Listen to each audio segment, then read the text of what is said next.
ഉസ്താദിനോട് പറഞ്ഞേ ഉസ്താദെ ഞാൻ അതിൻ്റെ ഒരു തത്തനെ മേടിച്ചു. ജംഷി നമ്മളെ KPC തത്തന വാങ്ങിയ കഥ അറിയോ? ഇല്ല. KPC ഒരു തത്തനെ മേടിച്ച് അങ്ങനെ KPC അതിനായിട്ട് നല്ല ജോലിയായി പിന്നെ വർത്താനം പറയാൻ തുടങ്ങി. അങ്ങനെ KPC പണിക്ക് പോയിട്ട് വരുന്ന സമയത്ത് അസ്സലാമു അലൈക്കും പറയും. അങ്ങനെ ഭയങ്കര ജോലിയായിട്ട് പോയെന്നെ. അങ്ങനെ ഒരു ദിവസം KPCന്റെ ഭാര്യയായിട്ട് KPC ഒന്ന് അടിച്ചു വരുന്നു. ഒന്ന് അടിയിലും കയറ്റി പോയതാണ്. ഇയാൾ പണിക്ക് പോയി. പണിക്ക് പോയ സമയത്ത് KPCന്റെ ഓള് തത്തലെടുത്തോണ്ട് പറഞ്ഞ് KPC വരുമ്പോൾ KPC മെരിച്ചോട്ടെന്ന് വരണം. മനസ്സിലായ?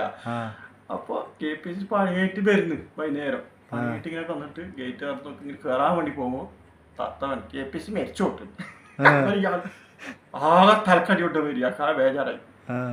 ഇയാളാകെ ടെൻഷനായി ഒന്നും പറയണ്ട. പിന്നെ ഇയാളാകെ ഭക്ഷണം കഴിക്കാൻ കഴിയുന്നില്ല, ഒന്നും കഴിക്കാൻ കഴിയുന്നില്ല. ഞാനൊരു തത്തനെ മേടിച്ചിട്ട് ഭയങ്കര ടെൻഷനായി. ഇയാളെന്നിട്ടൊരു ഉസ്താദിൻ്റെ അടുത്ത് പോയി.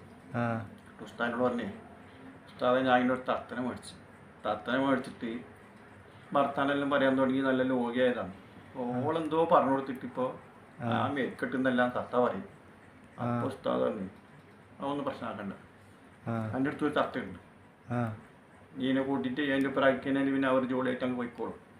ഇയാളെ സന്തോഷത്തിൽ മാർക്കറ്റിലെല്ലാം പോയി സാധനം മേടിച്ച് തിരിച്ച് വരുന്നു. വന്നിട്ട് ഇപ്പോൾ എൻ്റെ ഗേറ്റില്ല തുറന്നിട്ട് ഇങ്ങനെ വരാൻ പോകുമ്പോൾ വീട്ടിലെ തത്താണ് KPC മരിച്ചു പോട്ടുണ്ട്. ഈ കൊണ്ട തത്താണ് ആമീൻ.